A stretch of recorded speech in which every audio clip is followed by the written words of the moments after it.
Deuce Vaughn joining us on EMAW Online. He's going to start doing this every week, kind of recapping what took place over the course of the season after each game, whether it's on a Sunday or a Monday, kind of just depends on how the game goes and where it's located at.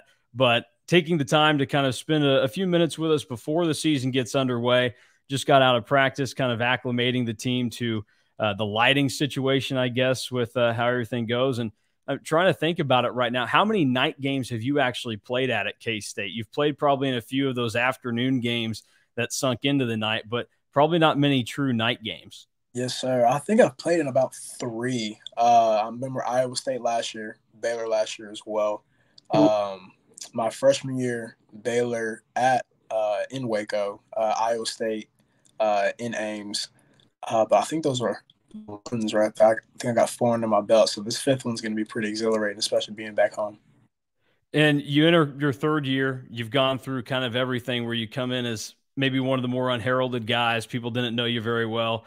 Now year three, everybody in the country knows that Deuce Vaughn's one of the premier playmakers. So what's it like kind of experiencing each step of being a college football player from not many people know who you are to now being one of the faces of the game? Man, first and foremost, it's flown by. Feels like I just got on the campus, and now I'm coming into year three. I'm going to be a junior, and the progression that I've taken as a football player and as a person here in Manhattan has been, man, it's been unbelievable. And I can't take any credit for it. I mean, the people behind me, people behind the scenes, inside that building over veneer, they've grown me to the person I am today. They've given me the tools and the foundation to be able to do what I've done up to this point, and I can't take all the credit for that.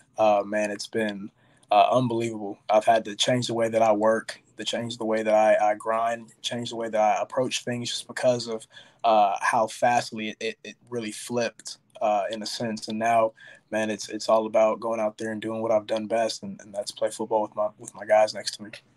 Well, one of the guys behind you that's helped you inside veneer, I'm sure, is your new offensive coordinator, Colin Klein. Everybody kind of got a taste of what that looked like in the Texas Bowl last year.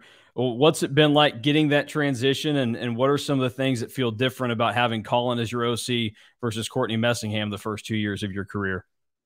Coach Mess, he gave me the opportunity to come up to Kansas State, and he was one of the guys that heavy recruited me along with Coach Anderson, and gave me the foundation. And one thing that I'll say about Coach Messingham, Coach Klein, and they both know football. Smart guys. I've learned so much from them just about reading a defense, understanding that if a defense is placed like this, okay, this may happen. There's a really good chance this will happen. Oh, this is an underfront, overfront, things like that. This is a 3-4 team. This is who we're going against and things like that. So all those things I can't take for granted at all. And then, of course, Coach Klein stepping in as the OC going into this year, man, it's been big time. These past 7 months, 8 months that he's been in the field, in the role, man, it's been awesome. Just first and foremost, the communication that he brings as an offensive coordinator is unbelievable. Man, we talk every time I'm upstairs on the fourth floor. I get to talk to him, and we're finding new ways to get myself to football, get other guys to football. And man, he's one of the type of coaches that can come up to you and ask questions and be like, how do you feel about this? How do you feel about that? What could we change here? Do you like how this feels whenever you're out there running? Because he understands, he was a player. He understands that the play is going to go if the players feel comfortable in it. And that's one of the big things I love about Coach Klein. And man, that's a guy that I'm playing my heart out for this year. Has he talked to you at all about, I mean, he was a guy that was on the national stage of college football, a Heisman finalist, and took the team to the #1 ranking. Has he talked at all to you specifically just about what it's like to be one of those pillars of college football? Not a whole bunch, actually. It's kind of been like an OC and player relationship in a sense. I mean, and he's not a bragging type of guy. Or he doesn't really even talk about his playing days a whole bunch. He understands that he has a new shoes to fill as far as being a coach, and he's done everything in his power to do that. One thing that we do talk about is just letting the game come to you.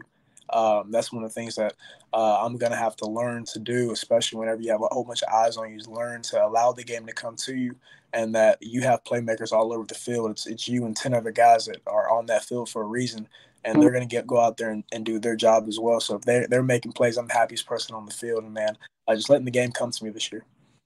What's it been like getting to know Adrian Martinez as your quarterback, and what are some of the opportunities that his skill set provides to you and the offense? Absolutely. First and foremost, he's a dual threat quarterback. He's a smart football player, played a whole bunch of football in his time in college, and I've learned so much just from his experience and things like that. I played 2 years of college football, and the things that I've learned from him over the 7 months that he's been here has been phenomenal. You see that he was a team captain, selected a team captain for this year, and he's only been here for 7 months. It's kind of the guy that he is inside the locker room, inside the huddle, and out on the field. He's someone that everybody respects. We look to whenever he speaks, everybody's listening, and he's a leader of men. And it's one of the things that whenever you look at a quarterback, we had Skylar Thompson last year, and he was a leader of men. Now looking at Adrian, he's a leader of men as well. And I feel like he's going to be very successful for us. I mean, just the dual threat ability that he has is going to bring some versatility to our offense that, man, I'm super excited to see. South Dakota coming up this weekend. What is the last thing that you'll make sure you do either around Manhattan or as a student before you kind of go into football lockdown for the weekend, Friday night into Saturday? What's the last thing you got to do before you get inside that bubble? And I got to take a test tomorrow morning.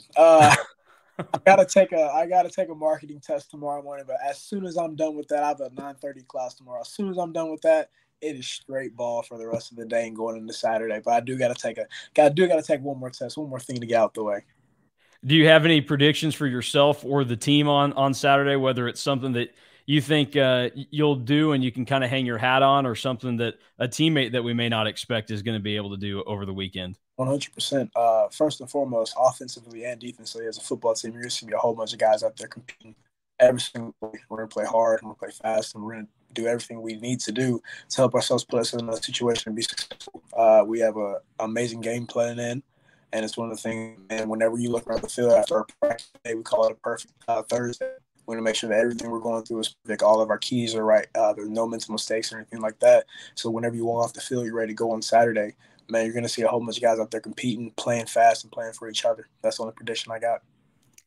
With kind of the expectations coming into the season for the team, I won't necessarily ask you about how you guys manage those and handle those, but what does, I guess, it say about what you guys have done in the past combined with the talent that you've brought in that people believe in you guys as potentially being a threat to win the Big 12 this season? I feel like that just kind of speaks more to the culture that Coach Kleiman is building here. Whenever I first got here, and one of the main reasons that I committed to K-State was because Coach Kleiman talked about the culture he was going to build here over the next 4 or 5, 10 years, and he's going to build this into a winning program. And he's done just that. I see it every single day in the program. The new guys that we brought in, myself, players in my class and this past class, you see these guys that are bought into the process, getting recovery every day, taking their nutrition seriously, hydrating. All these things that you need to do to be a successful football team is happening on a consistent basis. And it all builds up, and it's been building up for, really over the past year, from the guys that we had last year, teaching the young guys that are coming into their sophomore year now, and now the freshman guys that just got here in the summer understand how we operate. And, man, it's something that whenever you're inside that building, you can feel it. It's like an aura. And, man, I'm super excited to see what all we can accomplish. All right, well, you got the game coming up this weekend, a test tomorrow, which may be equally as tough as the game. So we'll let you get out, maybe study a little bit. I don't know. I didn't study very much when I was at K-State, and I kind of skated by and got lucky with it. But I'm sure you're a little bit more studious than I was, so we'll let you get to it. No doubt. I appreciate you having me tonight. Sounds good. We appreciate it, Deuce. We'll talk to you soon.